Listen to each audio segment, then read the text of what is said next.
पता नहीं क्यों पर प्राची को अब ऐसा लगने लगा था कि अमन इस रिश्ते से खुश नहीं है। अरे अभी अभी तो इतनी बड़ी गलतफहमी दूर हुई थी इन दोनों के बीच से, और अभी फिर से ये दरार आना शुरू हो गई थी। अमन अपने काम में उलझा हुआ खुद को इतना व्यस्त रखने लगा था कि वो चाह कर भी प्राची के लिए टाइम नहीं निकाल पा रहा था। और अमन के इसी बिहेवियर की वजह से वो कई बार प्राची पर चिल्ला देता था। पर प्राची को लगता था कि शायद अब अमन उससे प्यार नहीं करता या वो इस रिश्ते से खुश नहीं है, इसीलिए ये सब कर रहा है, जबकि ऐसा कुछ सच में था ही नहीं। क्या हुआ दीदी, आप सोए नहीं अभी तक?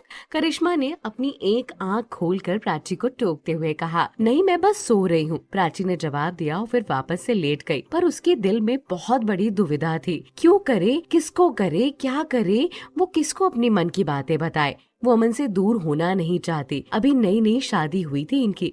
इस रिश्ते में प्राची हर बार झुक रही थी क्योंकि वो अपना प्यार और अपना रिश्ता बचाना चाहती थी। पर अमन सारी चीजों से पता नहीं क्यों अनजान सा बना हुआ था। सारी बातें सोचते सोचते प्राची को कब नींद लग गई उसे भी पता नहीं चला। अगली सुबह, बेटा उठो उठो, सुबह हो रही है। प्राची की मम्मी ने प्राची को आवाज दी तो प्राची ने अपनी दोनों आंखें मलते हुए अपने बेड से उठी और घड़ी की ओर देखकर बोली, ओ माय गॉड, 9 बज गए।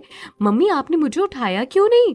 अरे बेटा, उठाने की कोशिश की थी, बहुत की थी। तुम बहुत गहरी नींद में सो रही थी, इसीलिए तो मैंने जबरदस्ती नहीं उठाया। अब कौन सा तू ससुराल में है, तू तो मायके में है। कम से कम चैन से सो ले यहाँ पे। वहाँ तो टाइम पर ही उठ के सारे काम करने पड़ते होंगे। नहीं, ऐसा भी कुछ भी नहीं है, प्राची ने जवाब दिया। बेटा, वैसे एक बात बता, तू सच में खुश है ना वहाँ?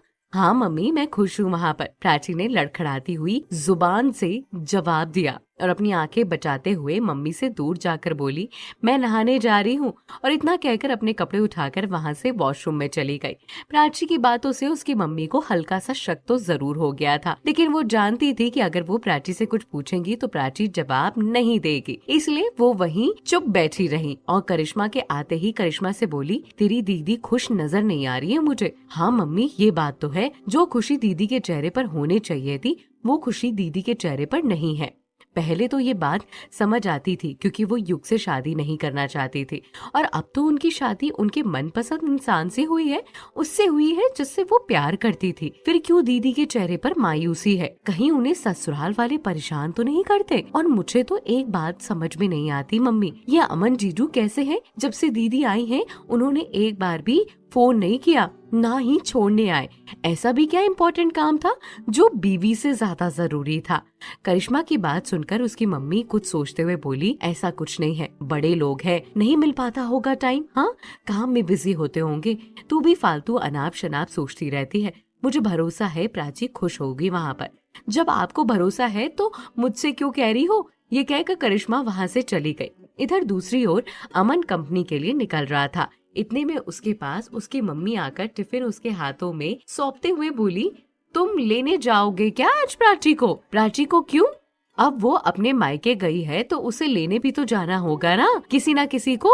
वो कल ही तो गई है, हम बाद में ले आएंगे। 1-2 दिन उसे अपनी फैमिली के साथ रहने तो दीजिए, उसे वहीं रहने दीजिए।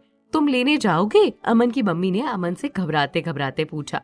हाँ, कोशिश तो करूंगा, बाकी अगर टाइम मिला तो, वरना जो भी होगा देखा जाएगा। गाड़ी भेज दूंगा, नहीं निकल पाया तो। ये कहकर अमन अपनी गाड़ी से कंपनी की ओर रवाना हो गया। वो अपनी कंपनी का लॉस किसी भी हाल में भी बियर नहीं करना चाहता था, और इसीलिए वो अपना सारा ध्यान अपनी कंपनी पर लगा रहा था। हाँ, वो निखिल की बात से भी परेशान था, पर वो निखिल पर ध्यान दे नहीं रहा था। उसका मेन मोटिव अभी कंपनी के लॉस को बियर करना था। कंपनी पहुंचकर अमन अपने केबिन में गया तो हॉल में पियून उसके पास आकर बोला, सर, आज आपको कुछ लोगों का इंटरव्यू लेना था, काफी लोग इंटरव्यू देने के लिए आए हुए हैं। पियून की बात सुनकर अमन ने घड़ी की ओर देखकर बोला, हाँ चलो ठीक है, तुम एक काम करो, 10 मिनट बाद एक एक करके सब लोगों को मेरे केबिन में भेज देना, मैं एक एक करके इंटरव्यू ले लूंगा। जी सर। ये कहकर पियून वहाँ से चला गया और वहाँ से जाकर वेटिंग बेंच पर बैठे 5 लोगों को देखकर बोला, सर ने आप लोगों को 10-10 मिनट के बाद एक एक करके केबिन में बुलाया है। उसकी बात सुनकर सभी लोगों ने हाँ में सर हिला दिया। हालांकि इंटरव्यू के लिए 4 लड़के और 1 लड़की आई थी। लड़की देखने में काफी स्मार्ट थी, हाई हील्स, खुले बाल और वन पीस में एक लड़की काफी अट्रैक्टिव लग रही थी और उसकी हरकतें देखकर ऐसा लग रहा था जैसे वो आज पक्का किसी को अपने जाल में फंसाने आई है। उसकी आंखें देखकर ऐसी लग रही थी जैसे वो कोई भूखी बिल्ली हो जिसे अपने शिकार की बहुत ज्यादा लालच भरा हो। उस लड़की ने भी पियून की बात सुनकर हाँ में सर हिला दिया। इसके बाद इंटरव्यू का सिलसिला शुरू हुआ। 10 मिनट बाद एक एक करके सारे लोग इंटरव्यू के लिए गए, पर सब रिजेक्ट हो गए क्योंकि अपनी क्वालिफिकेशन की वजह से, कोई वर्क एक्सपीरियंस की वजह से, कोई कम्युनिकेशन स्किल्स की वजह से। आखिरी नंबर उस लड़की का था। वो अपनी फाइल उठाकर बड़े स्टाइल में अपने बालों को संभालते हुए अमन के केबिन की ओर बढ़ी। मे आई कम इन सर? उस लड़की ने धीरे से कहा। उसकी आवाज सुनकर अमन ने एक ही झटके में जवाब दिया, यस कम इन। ये सुनकर वो लड़की प्यार से अमन के केबिन का गेट खोलकर अंदर आई। उसके आते ही अमन ने उसे बड़ी ध्यान से घूरा और फिर उसकी तरफ देखकर इशारा करते हुए बोला, प्लीज सिट। अमन का इशारा देखकर वो लड़की चेयर पर बैठ गई। So your good name? Aman ने सवाल किया। Myself Lovely Chaurasia. Okay, so what your qualification? I have pursued my graduation in commerce. वो लड़की जिसका नाम लवली था बड़े ही एटीट्यूड के साथ जवाब देते हुए बोली, that's good. Answer one more question, why should we hire you? Because I have all the quality that are necessary for this position.